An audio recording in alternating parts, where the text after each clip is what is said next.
Hello and welcome to another episode of Future Chat.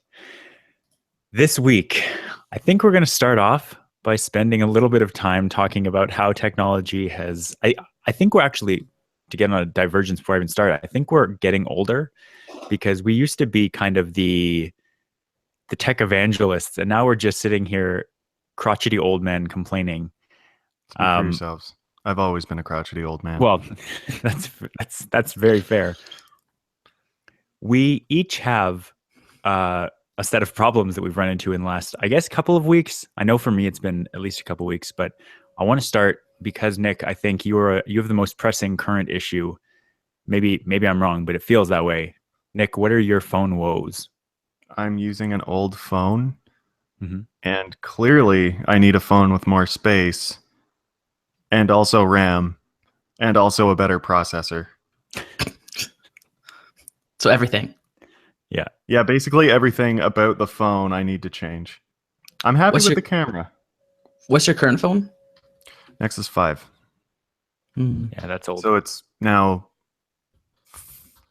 Do you call that 3 or 4? two generations back or 3? I think it's 3. 4? There's the Pixels. There was the 5X. The Pixel is current. The 6 was before that, and then... Oh yeah, there was the 5X. The 5X was the same as the 6S. 6P? 6P.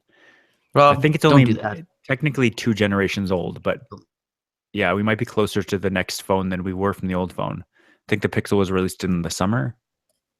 Yeah. So I'm looking at the current models of Pixel, and I'm going, what is the base model is 32 gigs, and then for an extra $130 you can get 128 gigs. I'm like, yeah, that's the one I need. It is nice having that space. Well, apps, and actually Pokemon doesn't actually take that much space. No. I used to have Plants vs. Zombies 2 on this phone, and whoa, that was just a monster. It took so much space. So what I kind of wanted to, because Mike, you said you hadn't really read that much into or seen that much about the Pixel. I was curious if any of our listeners had tried the Pixel, and if they have, let us know. But I'm not entirely certain. I know that, or at least I'm fairly certain from watching MKBHD's videos on YouTube that's the phone that the Android phone that he is using right now. He might be on the Galaxy S8 now, but he was talking its praises. Other than the fact that it looks a little ugly, might not be the right word, but I'm going to say ugly with its kind of two-tone weird design. But can we talk about that? Like right on that note, I was looking up an article on Tech Radar just for reviews of the Pixel, and it was very unkind about the two tones on the back of the phone, like the metal and the glass. Yeah. And it's like, yeah, what we'd like to see in the Pixel 2 is a departure from this two-tone thing. Like, I think two-tone could be done well, but it just looks so forced in this case. I'm like, like, how? I just, like, I can't fathom the criticism. I just don't get it. Right. Also, I can get some real-time follow-up. Kaya, do you like your phone? Kaya likes her phone. Okay. There's one positive review for the Google Pixel. Yeah. So it looks like the Pixel and the XL have identical specs aside from I believe so, yeah. the screen. Yeah. So Nick, More as far as follow-up? performance with Pokemon and other related activities, you should be on equal footing regardless of the choice. I've played Pokemon on Kaya's phone. I've also done the massive evolutions with a Lucky Egg on her phone. It's pretty great. Hers doesn't crash in the middle. That's a good thing. Yeah, it's a really good thing. Now, Rob, you were saying that even the S8 you tried with Pokemon was S7 I tried. Left something to be desired. Oh, an S7. And you weren't a fan of how it ran? I don't know, because like I said in my S7 review that was very delayed, my current phone, the Android phone that I have for reference purposes, is very old now. The Moto X Play. It's from 2015, I believe, and it doesn't run particularly smoothly. So I wasn't expecting a ton from it. But like it runs Pokemon very slowly and at a slow frame rate. Like it seems like it's running that game in slow motion. Like it's not as responsive as I'm expecting coming from an iPhone. And so when I got the S7, I was thinking, okay, well now I'm going to get to test kind of the modern Pokemon Go experience on Android. And it might just not be optimized, like, because the other experiences I've had with other apps on that phone are fine, but it seems like games in particular, like things with that kind of animation and physics and all that, just don't perform that well on Android compared to iOS. And so it seemed it's a very different, like throw mechanics are totally different if you're using any Android phone that I've used compared to using iOS. I was gonna say it might come down more to differences in the operating system than in the phone specifically, like spec wise. Well, the coding, like the platform of Android versus iOS, and so I can't really. That may be all you can expect from Android is the experience that I got on the S7, and it could just be like difference in the platform, but it was distracting, and like you have to relearn throwing. You have to if you try to throw like you do on your iPhone on an Android, you're going to completely miss, or it's just not good. I listened to your S7 review because we can listen to podcasts at work, so right. I listened to basically everything I had. I found a lot of you. Now I have an iPhone, and this is not an iPhone. So if you want an iPhone, if you want the iPhone experience, you shouldn't get this phone. It's a nice phone. It's not an iPhone. Like, it's really not an iPhone, guys. Expect a certain level of animation, stuff like that, and I get that with my iPhone, and this is not an iPhone. Yeah, that's my main experience. It's like I could theoretically. I know it phone. is. I heard. Yeah. I think that's kind of where the phone world is at. Like if people want the Android experience, that's what they have.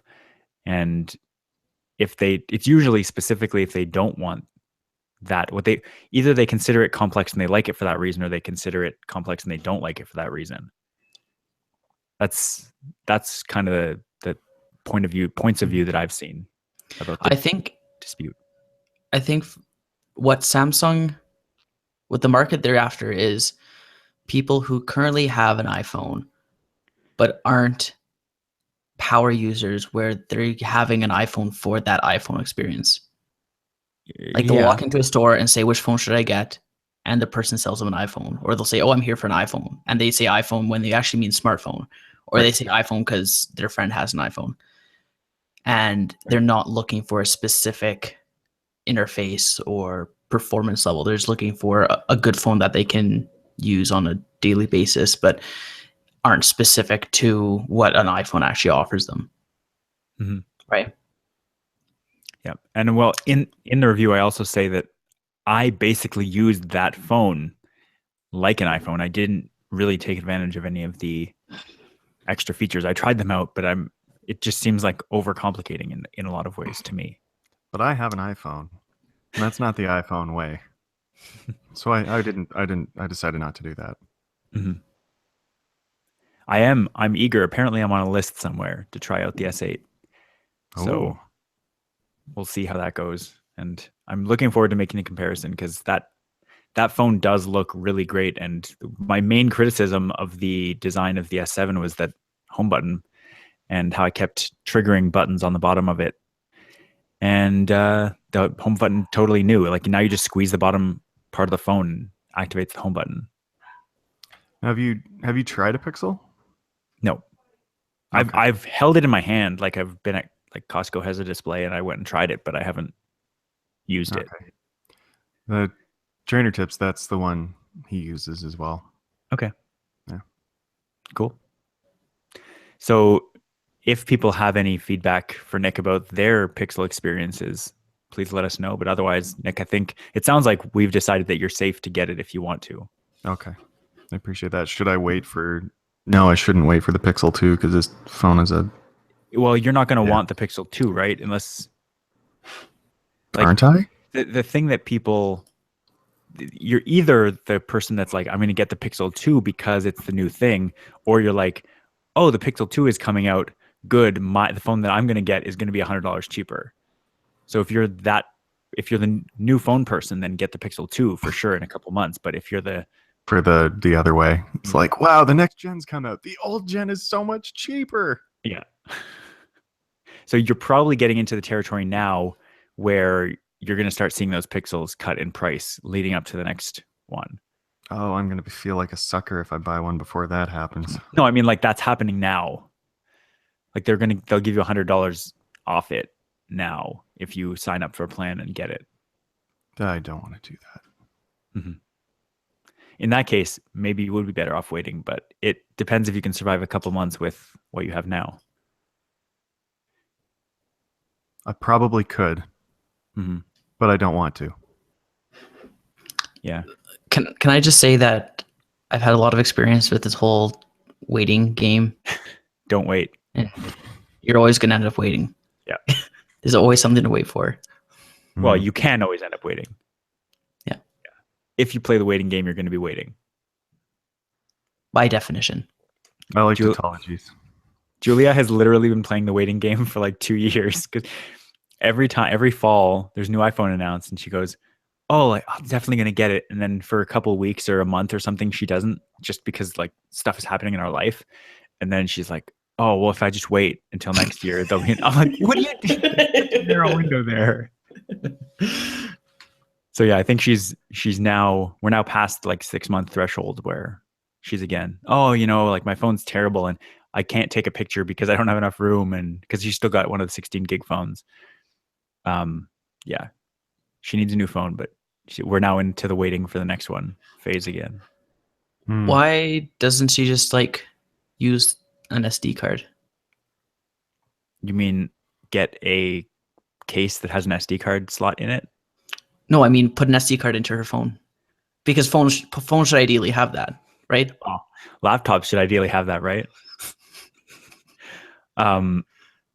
Yeah, she's got an iPhone, so no SD card. She could easily clean up her phone so that she had space, just like an Android user with their full SD card could clear their SD card out and have space. Yeah. Well, Google Photos offers that option. They do, and I've told her about it, and I've said like I haven't actually used the free up space option on Google Photos on my iPhone.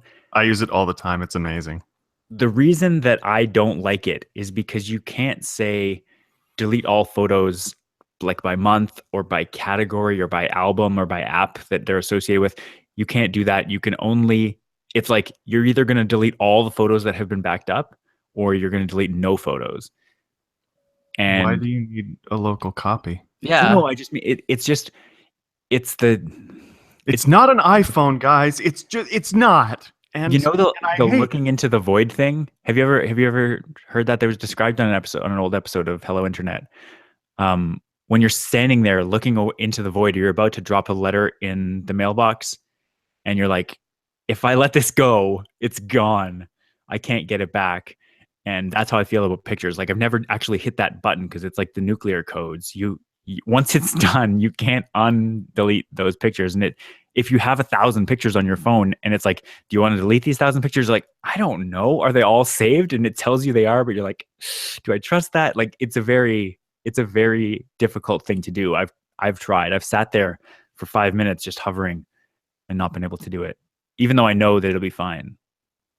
Rob, if I was still living in Ottawa, I would offer to come over and hit that button for you. I wouldn't want you to. Like, first of all, my phone is 64 I don't gigs think now. you would. Yeah. But I think it needs to happen. I've got space. I don't technically need it. It's just, not ideal. So, Nick, have your phone woes been adequately addressed?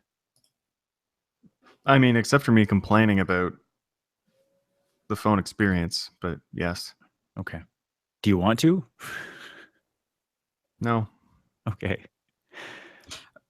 Nick, are you looking to buy an unlocked phone or to re-up on a contract?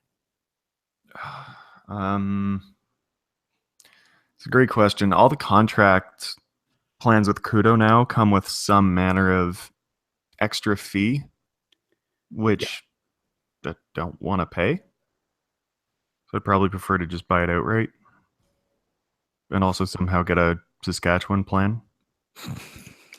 You're really on this still. I've been tempted Because kind of I'm almost in the same boat as you, Nick, where my phone is feeling a little bit long in the tooth and could be running Pokemon a bit better. And then I look at the Fido site and be like, oh, I get a new phone for $200. And it's like, but then I'd be paying $80 a month for 4 gigabytes. And that would not be good. Yep. So I talk myself off the ledge.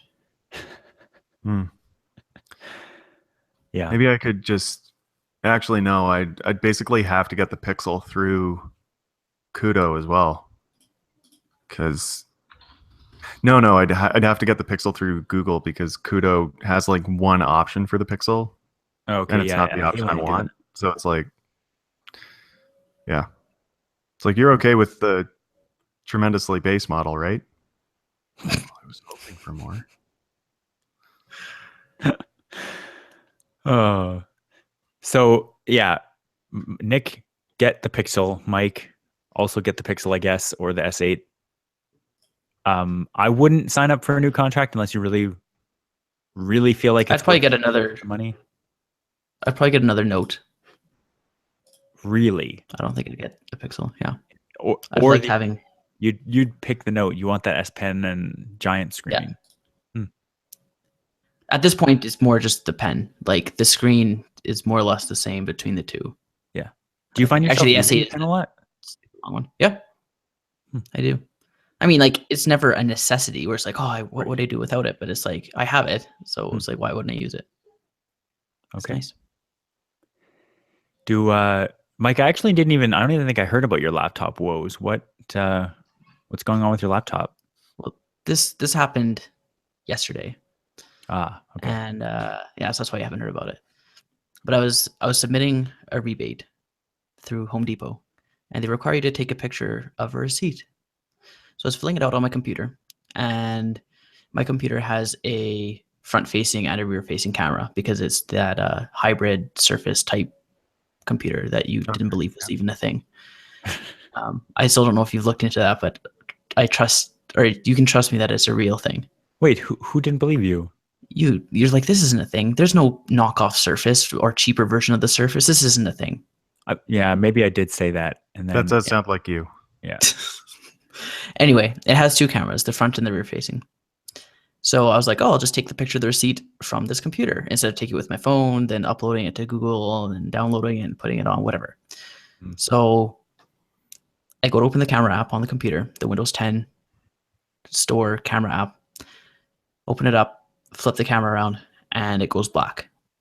And I'm like, what is going on here? So then I close the app, try it again, same thing, goes black. Long story short, after multiple driver rollbacks, uninstalls, reinstalls, this is like the webcam driver. Right. It kind of like works, and then I close it and then open it again, and then it doesn't work. And then I finally rolled it back one more time through the system, and now it's working. But it seems like a lot of people have this issue with this computer with the webcam and it just not working. And by the day, I slightly regret more and more buying this computer. Now I don't remember this conversation, but I feel like I also would have said, why would you do this when you said you bought a Surface that isn't a Surface? Well, I don't know. It's one of those things where like you buy a laptop and everything is wired together. It's all like it's built as a computer. Yeah. But then you start getting into that realm of like a computer that also tries to be a tablet, that also tries to be whatever. And there's just more things that seem to be able to go wrong. Like it has like the little clip-in keyboard cover thing. Yep. And that thing sometimes is like unresponsive. Like the little trackpad stops working a little bit. Like just those types of little things that aren't ideal. And like the operating system itself, like it's Windows 10, but I think it's like, it's not quite Windows 10 mobile, but it's not quite Windows 10 desktop version. Wait, it's almost like an RT version, but not. That's so weird. So like there's some things that are incompatible with it and it just kind of runs a bit different. Like it looks like Windows 10, like normally like Windows 10, right? But when you try to install certain software, it will say like, oh, it's not compatible with this version, or it just behaves a bit differently because it's like on a tablet. Huh. But I mean, it's fine. Like I mainly have it to remote into my work computer and then, or just use around the house when Maria's using her laptop. Right. But I'm finding like I thought I could use it more as like a tablet, like the way I'd use like my phone right now. I just pick up this computer and use it, or the way I'd use an iPad. But it doesn't really offer the same experience that a tablet does. You know what I mean? Like I do. Like you pick it up, but you're holding it, and it's like a computer, like it's a desktop. So it's like I can't get into that mindset of it being a tablet. Yeah. Even though like for all intents and purposes, I can use it the same way I would. Like I just open Chrome, go into whatever. But all my apps, like they don't have Android apps on there, obviously, because it's Windows. Mm-hmm. So I can't really just transition that easily from my phone to this computer. So I'm a bit disappointed with that. And that's part of why I kind of wanted to have like a dual boot Android Windows thing. Yeah. Which I think I've heard is possible. It takes a bit of hacking, but you can put like an Android partition on it. Huh. And it would actually run Android like a tablet. Yep. Huh. Like they already sell like Android Windows. What's that, Nick? I believe in you. I think you could do it. Well, they already sell Android Windows dual boot systems. Really? Yeah. There aren't many. I don't think so. You have to like order them off of like Alibaba. So. Okay. So how long? How long have you had this laptop for? 3 months, 3 to 4 months. Okay. Yeah. And like I don't. Yeah. Like it works for what it's used for, but it leaves something to be desired on the tablet experience, and just it working the way you'd expect it to. Mm-hmm. And it seems like I follow some of the Windows journalists on Twitter, and they're kind of saying that the mobile Windows 10 division is kind of being neglected a little bit. So yes, it doesn't leave me hopeful. Like on one hand, it's like, oh, well, that's not me, but it's like, oh, but it kind of is. So, yeah, Windows is in a weird spot. I really like your like I mentioned at the beginning of the show, or possibly before we started recording. I like the idea of having a powerful desktop at home or at work or whatever, and using a laptop basically as a thin client to get into, like, to log into that. Fast Wi-Fi or Ethernet is ubiquitous enough now, I think, for at least for us living in kind of a downtown core, where a remote connection for most of the stuff you're doing, obviously there's kind of high precision work or quick work that you'd want to do where you'd actually want to be sitting at a workstation with a keyboard wired into the computer. But I think for most cases, people like, I think I could convincingly tell someone that my MacBook Air logged into TeamViewer full screen into my desktop on a fast connection, like sitting downstairs, for instance. I could convince them that I'm running Windows 10 on this laptop. Like you wouldn't even really notice because the Wi-Fi is fast. The connection speed is like, there's no noticeable lag. It'd be fine. Rob? Yeah. Did you describe yourself as living in a downtown core? What I mean, like, I guess I mean urban core, not necessarily like literally I'm not in a suburb. I'm like just outside downtown. That's like people who live in like Bridgeland or Sunnyside. They're like, oh, I'm downtown. It's like, no, you're not. Yeah, no. No, I'm not saying that I'm not trying to say that I'm downtown, and I apologize that it came off that way, because I was just trying to say that I'm in the urban core where I can get high speed, like very high speed internet without. Rob, you live in Vanier. You may as well live in Canada. I live outside past Vanier. Good Lord. You're practically in Carp. Well, on the other side, but yes. Sure. No, what I'm trying to get at is the fact that I can get very high speed internet. Like the infrastructure is fully here, the same as it would be in the core, if not possibly better, because the core would have congestion issues possibly some of the time more. At least they'd be more likely to have congestion issues. But yeah, internet wise, I'm in the core. Okay. Yeah. Not there's address wise. There's times where I forget that I'm remotely logged in to my work computer at home sometimes. Yeah. It's weird. And I'm like, the start menu doesn't look like mine. I'm like, oh, right. Yeah.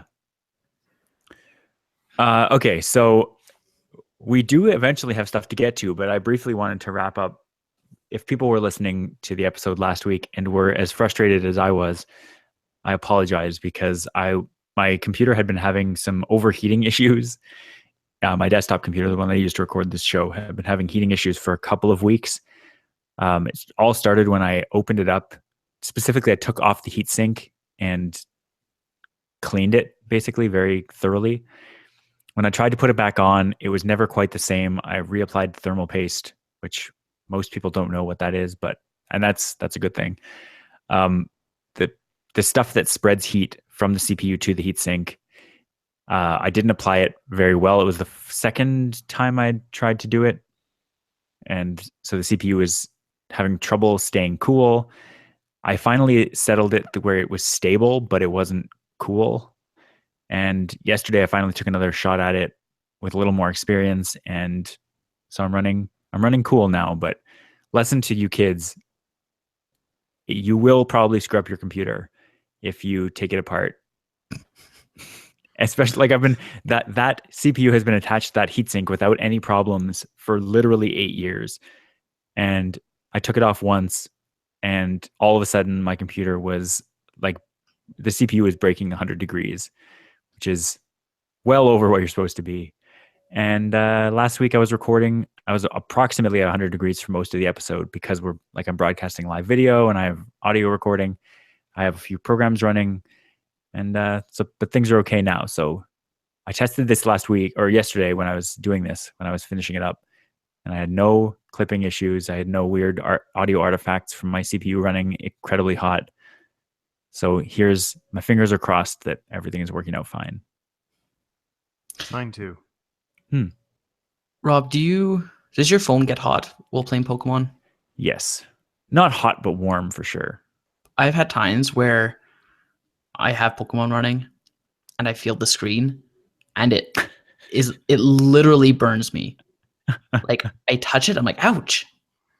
And I'll hold it up to my face and it's like, oh man, that is very hot. Like, is that why you want a stylus? Uncomfortably hot. Not just like, oh, that's warm, but like hot. Right. And I'm like, I wonder if this is good for the phone. Yeah, so the problem with the smartphone is that it doesn't have any fans. It has heat sinks that try to spread heat through the phone, but the only way it can get out is by convection. And wait, yeah, by conduction and then kind of convection with conduction, then convection. Yeah. But there's no air moving outwards being pushed. And so that's kind of the desired effect of a fast CPU running in a phone, is that the phone heats up because it's trying to dissipate that heat. And I have definitely, at the end of a long bus trip where I'm playing, it will definitely be warm to the touch. But if I put it to my face, I would just be like, this is pleasant. I wouldn't burn myself. I gotta say, it sounds like your bus rides are magical. They kind of are. I assume you don't get fast enough to break the speed limit, because you're spinning and catching. And I assume you get most of that egg distance. I get a couple. I'd say I get about a quarter to a third of distance traveled. How long's the bus ride? It's about 25 minutes. Like in kilometers? 6. So you could just hatch a 2K on the way to work. Yeah. So for a while I was wondering how you managed to be so ridiculously successful without, because it sounded like you didn't actually play that much. It's just bus The trips. magic bus trips. Okay, I think I finally understand your Pokemon Go success. When I bike to work, not only do I not catch anything, but I also get almost no distance because I'm traveling at much more constantly breaking the limit. Yeah. I just can't get over how you literally hand catch every single Pokemon. Like, there's times where I'm going on a Pokewalk and my Go Plus will target a Sentret. I'm like, I'll just click the button. I'm like, I don't want to waste my energy catching that. Yeah. Yeah. Well, especially when I'm not listening, or I'm not living at a Pokestop anymore. It's like, I don't have the balls. I don't have the inventory to get into like a battle with this thing, but I'll throw one and see what happens. That's fine. Like for me, when I'm walking, I don't want to miss something while I'm catching something crappy. Right.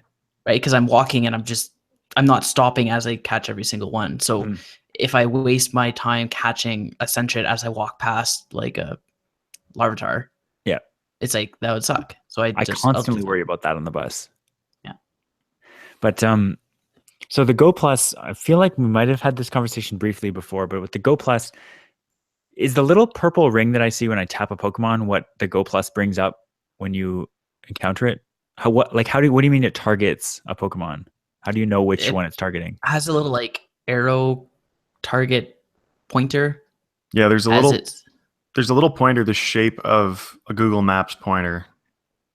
Or also the Go Plus, I guess. Really? I guess that's the same shape. I hadn't thought about that ever, but I'm looking at a Google Plus pointer or a Google Maps pointer. Yeah.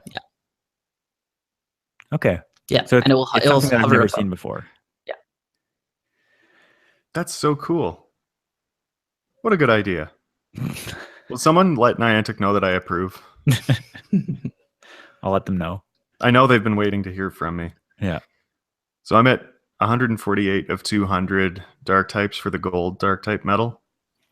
As soon as I get that, Murkrow is going on the list of I will throw one ball and forget about it. See, that's the one thing where you guys are really not lucky, I don't want to say, because I could just go buy this thing. But literally the only reason I haven't is because of batteries, because I have no interest in going and buying a bunch of batteries all the time. But in fairness, Mike and I have primarily relied on dollar store batteries. Right. And the other, well, about a while ago, actually, I went to buy, I got some Energizer batteries because we were downtown. We had people over. I didn't want to go like take an hour to go to the nearest dollar store and then get batteries there. Yeah. So I got some Energizer ones and they last a lot longer. Like the dollar store batteries were lasting me about a week. But I just changed the battery because I was having some connectivity issues. Right. I'm not 100% convinced that it was the battery's fault, but because I was thinking about the last time I changed a battery with it, and the last time I changed the battery was right before we went to Jasper with my mom. And I realized that was about a month ago today. Right. I went, oh, yeah, okay, maybe it's time for a new battery. So if you get like the, by comparison, outrageously expensive batteries, you're not switching it out nearly as often. Right. Yeah. So Nick, you're saying that I relied on dollar store ones. I actually only bought dollar store ones once to test it out. And prior to that, after that, I was using Energizers that I bought through this one supplier that ships from the States. So like we buy batteries for our security cameras here, like their battery powered as well. So I usually just throw in some Go Plus batteries with it as well. And those last a long time, like you're saying, about 3 to 4 weeks. I just ordered some replaced like Sony ones off of Amazon, Amazon.ca, so it's cheaper to buy them through there than through this other place. And I just threw in my first one about a week ago, not even, like 5 days ago, and it's pretty much already dead. So I would have thought the Sony ones would last a decent amount, but it doesn't seem to be. So But the Energizers have done me well though, as your Yeah. experience has also shown. Me too. I'm pretty excited. Yeah. Even the dollar store ones lasted better than the Sony ones. So I don't know, maybe I just got Really? like a bad batch. Yeah, I don't know what it is, but That's damning.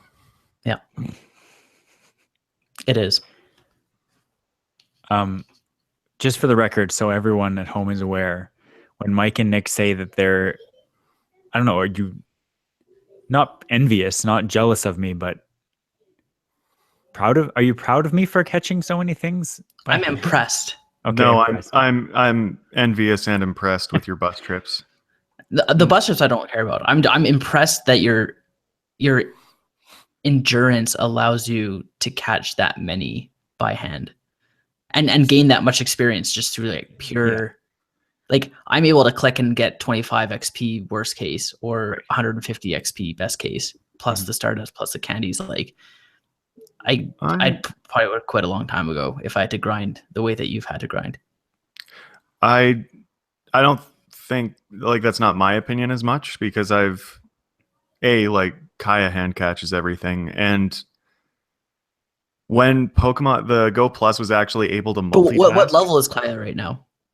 Kyle, what level are you? 33? She's 33. Okay. Rob, you're 34 and a half? I'm 35 now. Yeah, so that's like 1.5 million, 2 million XP higher than 33. Yeah. So it's still a lot more playing and catching. I'm still 119,000 of 125,000. Or 1.19 million out of 1.25 million. Yeah. That's right. I've been sitting here like forever. For the record, anyway, in discussion about Murkrow, I have caught 314 Murkrow. And good Lord. I'm questioning every one of them. Murkrow does have an evolution, I think. Yeah. I want to get like a couple good IV ones and then just Murkrow's actually a really good prestiger against Executor. I found. I believe that. I can't actually catch Tauros anymore. No, I haven't seen one. I haven't seen one. In a long time. But you're no. out of I mean, the region. I'm too far north. I'm not in Tauros range anymore. I'm hoping for maybe Delibird someday. Hopefully. I don't know what, because like if you look at the map of all the regional exclusives, there's big chunks of the north part of the northern hemisphere that doesn't have anything. So I assume that'll be something. Yeah. I just don't know what. So I feel like we've spent most of this episode just recapping all the stuff we've gone through in the last couple of weeks. Mike, why don't you wrap up our woes by apparently talking about some other home tech issues you've been having? Well, this is more related to being the tech person in your house and other people trying to be helpful with tech, but actually not. So how is Emma helping and yet failing to help with technology? No, this is not an Emma story. I don't believe that for 1 second. So I've taken over, as you both have noticed, I've taken over Maria's office upstairs because our basement is currently undergoing some modifications that render the downstairs not usable as a workspace. So I've been up here with my computer, and there's a lot more wires associated with a desktop than with a MacBook.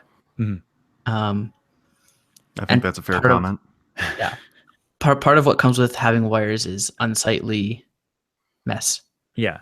And for you, either of you who don't know, Bria doesn't like mess. And so she tried to clean up the other day. It was like, oh yeah, so I was because I told her, I'm like, I can move stuff, I can, unplug stuff, I can take it off, like I don't need it plugged in if I'm not using it. Like this computer, I can just tuck everything away, whatever. She's like, oh no, I already tidied up. I'm like, well, what do you mean? What does that mean? It's like, oh, I just unplug some stuff and move stuff around. I'm like, unplug stuff? It's like, oh yeah, I unplugged the computer, moved around. I was like, you shut it down first, right? It's like, oh, it was already off. I'm like, no, it wasn't. No, it wasn't. She's like, oh no, I just unplugged the CPU. I'm like, I hope that you're wrong. so anyway, Good. I was like, no, you're not supposed to do that. You check to make sure it's shut down first. Like, oh no, I've just unplugged stuff my whole life. I'm like, yeah, you've probably broken a lot of computers your whole life. I mean, in her defense, it's probably fine. She probably didn't No, break I a lot of know, computers. It's She may have corrupted some files. So anyway, so then that's only like half the story. So then I go up and then I started trying to like hook into Netflix and it's like, oh, I can't find the network. I'm like, that's weird. She's like, oh, actually that might have happened with the cores I moved around. I'm like, what do you mean? It's like, oh no, I just boosted stuff and I plugged some stuff back in, but I don't know. I don't know if I did it right. So I go up and we have like an Ethernet switch upstairs because from moving downstairs where the actual main switch was, I had to bring like a second switch upstairs to plug some stuff into. And I come up and I find just various devices that are supposed to be plugged in aren't plugged in. The Ethernet coming out of the wall is plugged into the switch. Okay. Like that was already plugged into the wall. So it was like plugged into itself kind of. Yeah. And then it's just like, I mean, like she's trying to like help, but it's like. But she is helping in some way because keeping clean is also. Oh no, for sure. And that's why I appreciate that and like trying to not have me do it. But it's like, and yeah, like you said, thankfully, like nothing can really like go wrong. But I can see how in like a bigger corporate environment where there's more people who have technology and more stuff that could go wrong and people trying to help, it's like, this is why IT is required to like move a monitor from one office to another. Yeah. Because you can't trust people.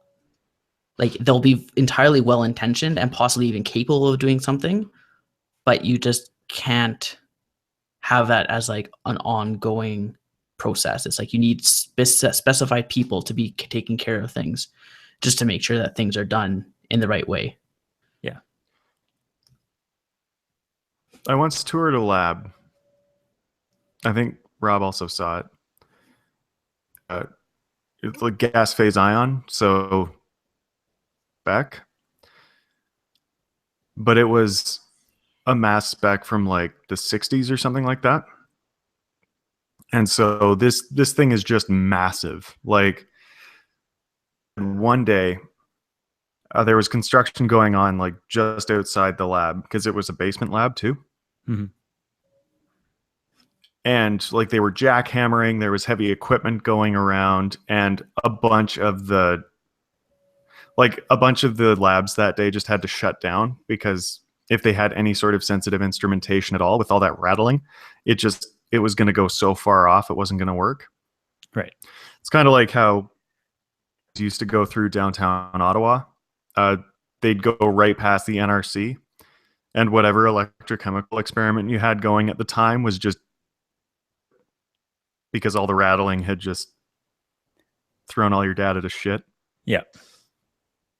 And so I was looking around, and there were a lot of dust bunnies in this place. And I was like, kind of dusty. He said, "Oh yeah, we don't actually allow cleaning staff in here anymore because they, like, I guess, because everything's like 60s era, maybe 70s if we're being generous, but it's like really old, and so there's so many plugs in so many really specific places that can't possibly be moved or it may never work again that like there are no cleaners in there anymore. It's just not a thing." That's too bad. Yeah. It's like the old story of the server room going down every day at 6 p.m. Right? Yeah. Gets Nick, are you familiar with that, Nick? I've not heard this story. How it turns out that the cleaners came every day at 6 p.m. and unplugged the one server to plug in their vacuum. That's good. I hadn't heard that story. So, Mike, as with Nick, your story also brought something to my mind when it comes to having things plugged in. So when I first got my desk all situated, one of the kind of most important purchases for me was buying this giant, like 12 outlet surge protector / power bar / whatever. So it has 12 outlets, I think, and 2 USB ports. And it was supposed to be more outlets than I would ever need at this desk. So this isn't a UPS though, right? No, it's not a UPS, just a surge protector. Yeah. It's one of those ones that even has like a phone jack surge protector built in, but I've never used that, and I hope nobody ever would need to anymore. And so in the last few weeks, I would say, maybe month, there have been a couple of times where I've come upstairs, or I've been sitting downstairs, and I'm trying to access my computer, and I can't get to files. Like I'm like, why isn't this, like, it says it just can't locate some file that I need. And most of the stuff I do is using shortcuts. And so whenever this happens, I'll go and look in my computer, and I'm just like, where's my hard drive? And like, I have a mini panic attack because I just got a new hard drive because my old one kept crashing because it was getting 6 or 7 years old now. And so every time I see that the D drive is offline, I'm just like, oh no, what happened? And so this is like when you're on your network, is a network drive? Okay. Yeah. Because that's where all my stuff is. Like like my Google Drive folder is on there. So I'm often referring to it. And so the last 2 times, including the most recent time, which was on Thursday or Friday, I came upstairs and I was just like, what? Like, what's happening? And trying to figure it out. So Julia's sitting there in front of my desk because there's a mirror right beside, because this is where she gets ready. And so she's blow drying her hair, and she was like, oh yeah, I'm just doing my hair. And it turns out that she had just unplugged my hard drive, like we're saying, like corrupted files all over the place. There used to be an empty outlet there. Like the closest outlet was empty. And now there are still a couple of empty outlets, but they're not the closest ones. And so she had just been, apparently this, again, like you said, Mike, this was pretty frequent where she would just unplug it, do her hair, plug it back in. And this one time she had forgotten to plug it back in. And so I'm like, honestly, like don't unplug stuff on here. It's all stuff, like not necessarily all of these 10 things or whatever that are plugged in need to be plugged in 24/7, but they should be plugged in and they shouldn't be not plugged in, all of them. And like my speakers don't always need to be plugged in. I'm not always using them for audio or anything, but I was like, don't, if you need an outlet, let me know. I can move stuff around. But like, don't unplug the hard drive. That's not good for it. I think it's just like, unless you're in tech, this concept of things needing to stay plugged in is like a really weird concept. Yeah, even if like with a laptop, you don't necessarily need it plugged in all the time. But with or like a TV or like you said, speakers. Like, but the average person can't, and you wouldn't expect them to be able to recognize what things need to stay plugged in. Yeah. Right? Like there isn't really a rhyme or reason, just looking at something, right? So I can, like you said, I can understand why someone would just unplug something. It's like, it's a lamp, right? Unplug the lamp, plug it in, plug it back in, right? Like but yeah, I don't know how you teach that. Except for saying, just if you need something like in this area for these plugs, let me know and I'll move stuff around. Yeah. I think it also depends partially on your use case. Like I know this computer that I'm sitting on right now, like I've always had it set so that when you close the lid, nothing happens. It like shuts off the screen, but that's it. Because oftentimes I'll have something running in the background that I want to keep running. And I've come home to see it unplugged a few times. So my laptop's dead. That only has a certain amount of battery. Kai, did you shut that down first? Oh no, but the lid was closed. Yeah, it's like, yeah, on most machines that is a valid assumption. Not mine. Yeah. Most.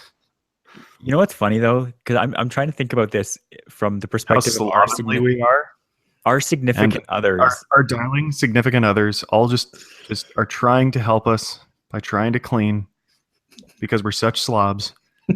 No, but so And what we I'm just get mad picturing, at them. I'm picturing one step further than We're that. the worst. Nick, We're actually the worst. they probably the three of them probably have a podcast where they sit there like talking about how bad we are at cleaning stuff or how lazy we are.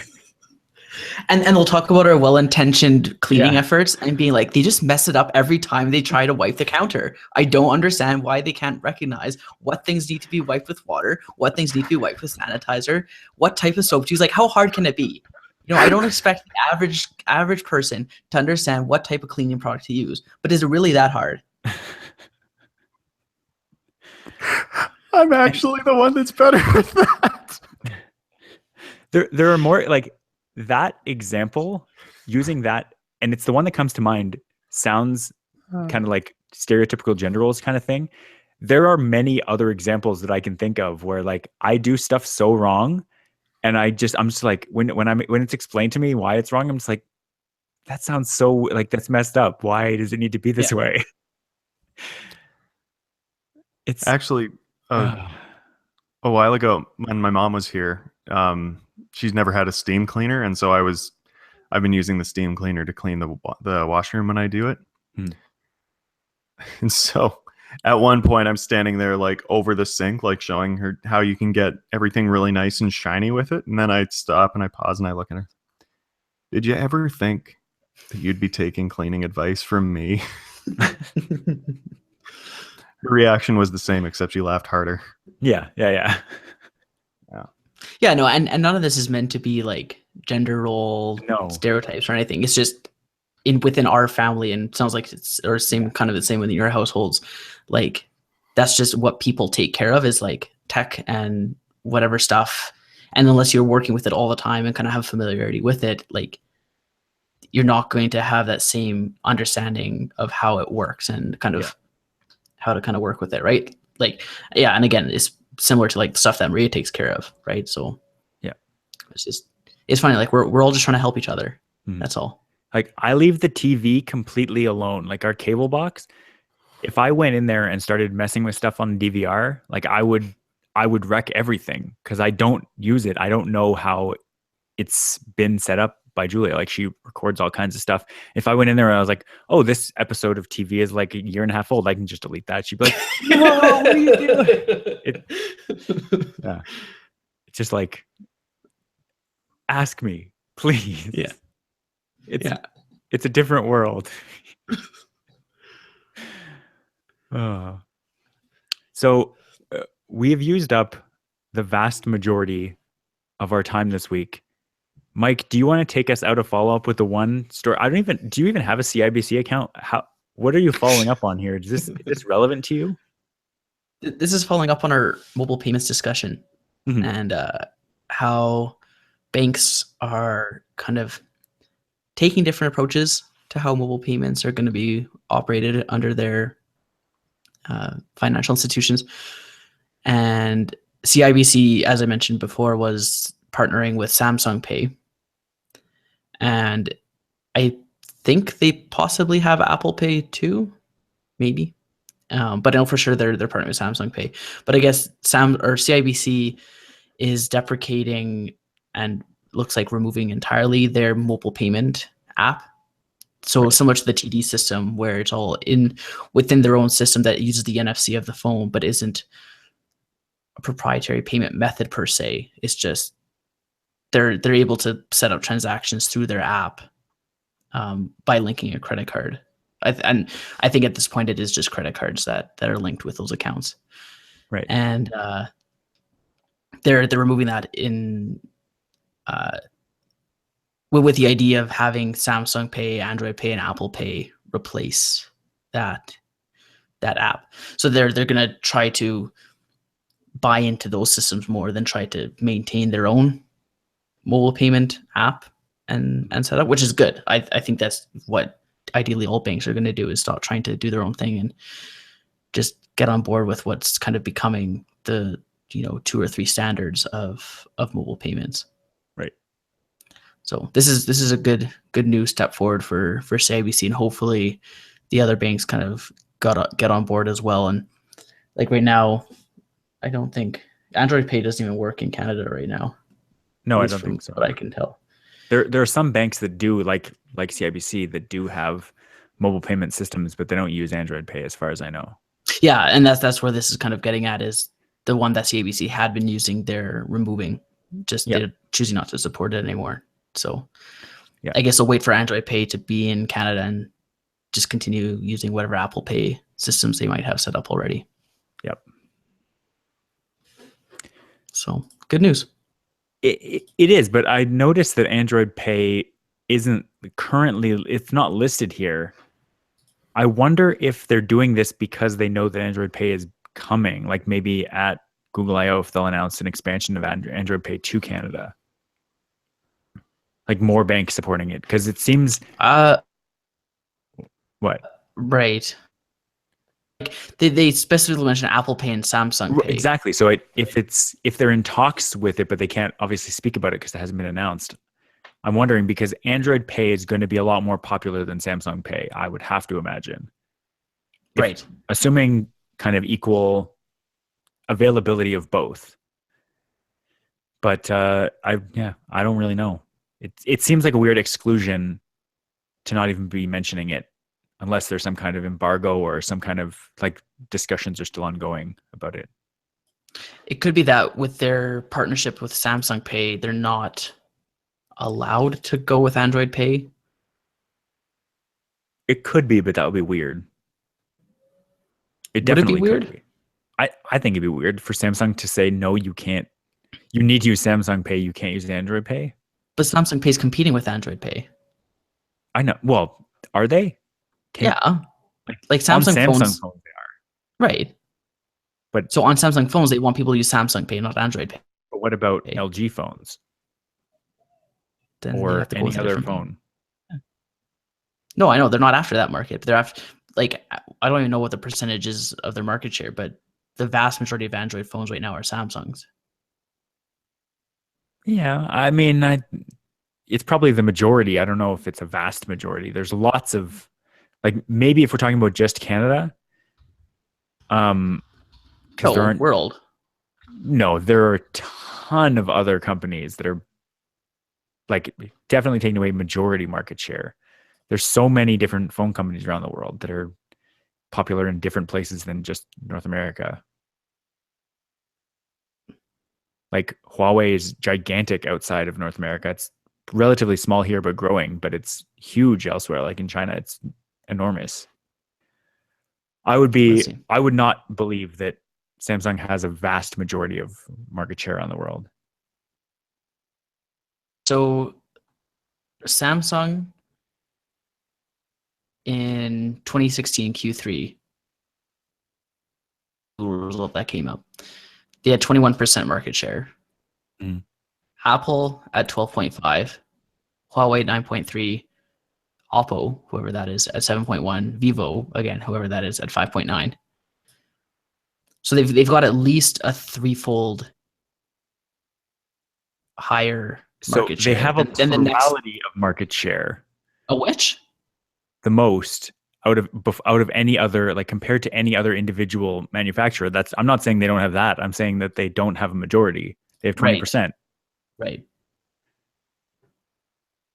And so you can't, like, it seems ill-advised. Like, I don't know the numbers for Canada. I'm assuming worldwide, because, like, Oppo is not, it's visible in North America, but it's not big by any stretch.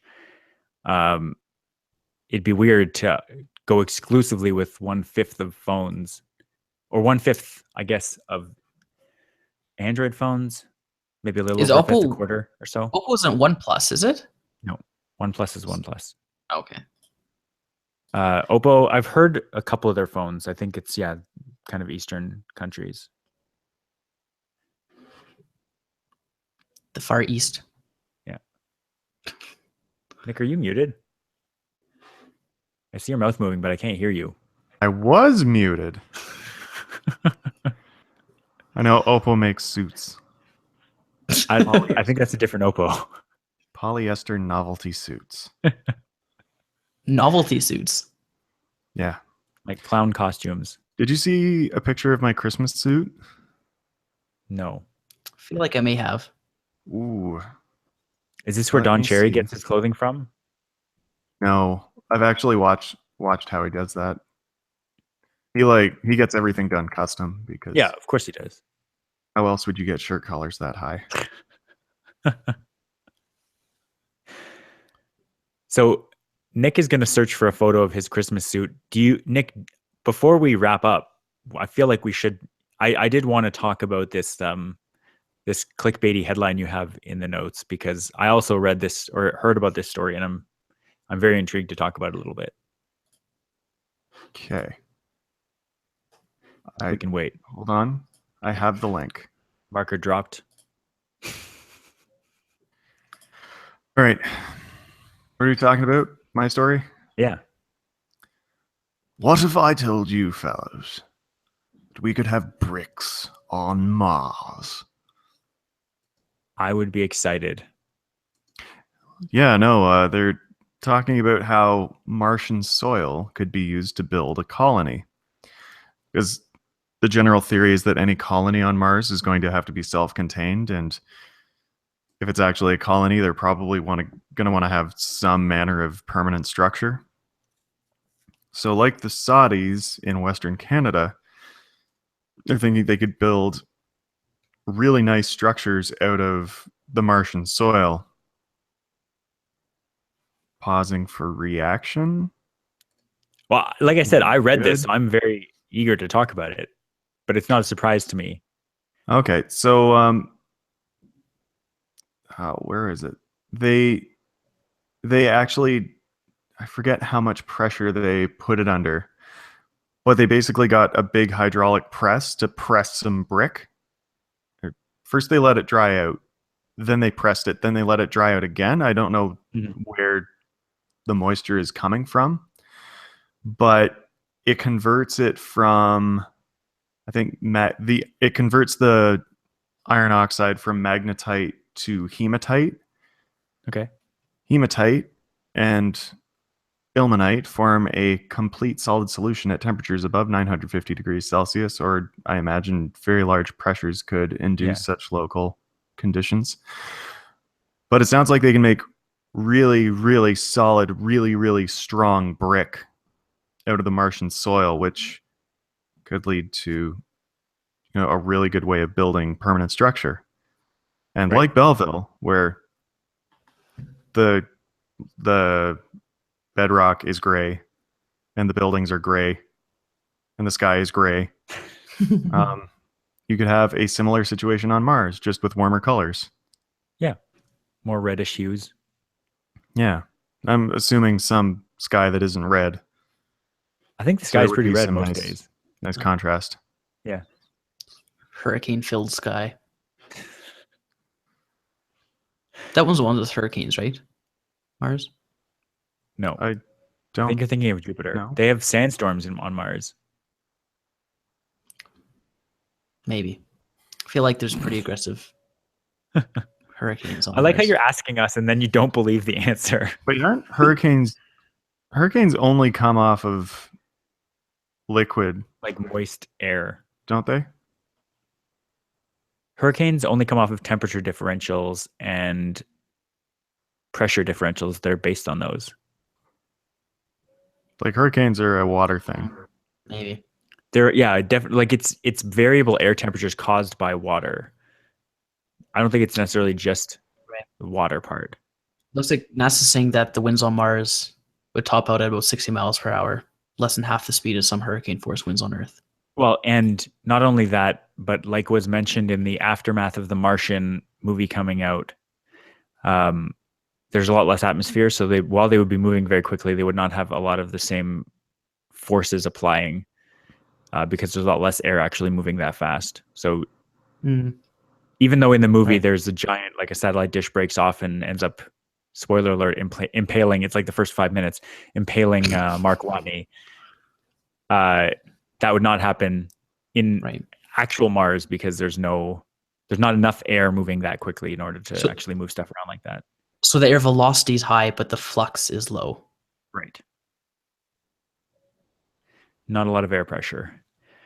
So in theory, they talk in this article that Nick posted about how they're talking about the stability and the strength of the resulting bricks that they make from the Mars regolith, and it does seem like they're talking about trying to hold an atmosphere, because obviously that'd be critical to having actual humans living on Mars. You'd need to be able to actually hold air in that is being presumably either brought or again extracted from Martian soil. But you wouldn't need your things on Mars to be as strong, because we don't have, like mentioned, they don't have hurricanes there. The strongest winds you'd get are not very strong, and there's not a lot of air. There's no volcanic activity there's no seismic activity on Mars, or at least there's way less if there is. I feel Did we like talk it's about Martian not, though. tectonics a couple shows ago? We talked about past tectonics, I think, but Oh, not. maybe. It's Right. Yeah. I'm pretty sure it's geologically dead now, so you don't have to worry about earthquakes and that kind of thing. There were volcanoes for sure. Like Olympus Mons is one of the tallest, if not the tallest, peak from ground level in the solar system. So that was a volcano, but it's not active anymore. And so there's not a whole lot that's going to bring a building down once it's up on Mars. So while you would theoretically, your biggest thing, I guess, would be erosion from sandstorms that come up, because just over time, anything would get either covered in soil or covered in dirt and gravel, or would get washed away by it's almost like sand sculpting, sand blasting, any structure that's there. So that would be your biggest, as far as I see it, that would be your biggest worry in terms of construction. But if you can build materials out of what you have on Mars, it's going to be way cheaper than trying to bring anything from Earth. Right. Luckily, you have your stronger than steel brick there. Yes. I was confused by that line, because like steel reinforced concrete is used to offer tensile strength. Yeah. But like if there's just bricks, then that's the compressive strength. Like there's still nothing that offers tensile strength. So I don't know where the steel part comes in. Yeah, it's a weird phrase. I agree. Like it just doesn't seem relevant to Where is this. this? It's a really short article. I don't know why I can't. It's the second paragraph, the last line. Stronger than steel reinforced concrete. But yeah, only in one direction. It depends on which vector, I suppose. Yeah. But if it's rich in hematite, I wouldn't be surprised. Right. If there is lots of iron, yeah. Yeah, so the implication is that the added iron to the brick gives it some tensile strength, maybe? Well, it doesn't necessarily have to be tensile. It could be compressive or shear or compressive. Wait. Well, shear is a combination of tensile and compressive, isn't it? Not really. I just looked this up for reasons. So if you have like compressive is when it matches on like that. Tensile is when you're pulling, and shear is this. When you have two like opposing forces, compressive vectors but offset. That's what I mean. So shear is like a combination of them. Like when you like bend something like this, like my hands are going up and down away from each other. That's a combination of tensile and compressive, because the top part is in tension, the bottom part's in compression, and then that's a third. I think that's bending, because you have three force vectors. I think that's a different thing. I need to look up my materials and processing. Regardless, I think the reasoning that I tried to use, and I'm not an engineer, so I failed probably, is that there's not a lot of stuff that can happen to a building on Mars. The number of things that could affect construction is smaller than it is on Earth. And like there's not going to be like rain washing away anything. There's not going to be earthquakes. There's not going to be volcanoes. It's a much more stable environment, because it's effectively a dead planet. We'd have to terraform it in order to actually even live on it. Right. I think the lack of moisture is the biggest benefit. Yeah. Because that's pretty much every every engineer. But also a problem if you're trying to terraform it. Yes. But I mean, like water getting in and freezing and then melting and then causing rust and that kind of stuff. Everything's already fully rusted. Yeah. So the building blocks thing is interesting, but there's still all kinds of problems with actually getting a colony or society or civilization on Mars that still need to be dealt with. Yeah, so that's cool. I'm also like, it's funny because I have little to no interest in going to Mars and stuff like that. Mm-hmm. But really, the terraforming stuff I find interesting. You have no interest in going to Mars? No, sorry, that's phrased poorly. I have no interest in reading about going to Mars. Okay. I think like technology benefits, all that stuff. It's probably a good idea, but I don't care. Do what you want. Take my tax money. I'm happy. I would want to be on Mars, but I wouldn't want to go to Mars. I would go to Mars, but I wouldn't want to. I don't like moving. I don't like moving between cities in Canada because all the stuff I like isn't there anymore. Yeah. I couldn't go to another planet. I would be on another planet going, man, I don't even have a second cup here. There's not even a Tim Hortons on Mars. What am I supposed to do? Nick, you know what I hear? I hear gap in the market and business opportunity. Mm-hmm. No, I don't think so. The second cup from the sun. I could be the first. I could be the first Astro coffee entrepreneur. Exactly. Yeah, where else is Elon Musk going to get his brew? Yeah, that's true. You can integrate some of the Martian soil into the grounds to give it a nice reddish hue. Gotta get that terroir. You gotta get that terroir. Oh man. You know, that's an excellent point though. I hadn't thought of it that way. But anyway, sorry, I find a lot of the terraforming stuff interesting, like the plans to actually get, you know, oxygen into the atmosphere and things like getting vegetative life started. Yeah. So basically like The Martian. Yeah, except, you know, bigger. Right. Like city scale. Yeah. Like it, because, it's the one thing. Because I think there was one scheme where you introduce some genetically modified organism and just like let it sit there for a few hundred years before the planet can actually be colonized. Yeah. The biggest issue with Mars is gravity, because it's not strong enough to hold an atmosphere. So you kind of have to have all the habitable zones are going to need to be air conditioned constantly.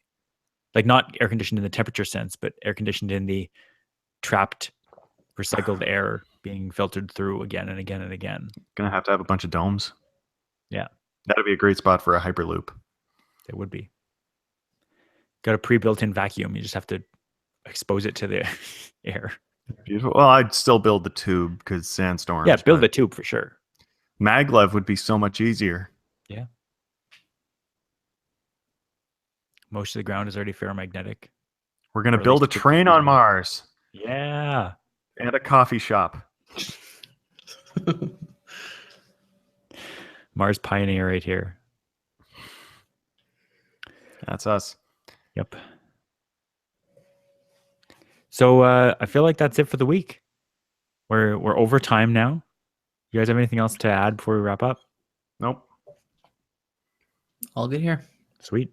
All right. Well, in that case, thank you for listening once again to this week's episode of Future Chat. You can head to unwindmedia.com/futurechat for past episodes of the show and so much more. See you next week. Toodaloo. Ciao. Post show stretch.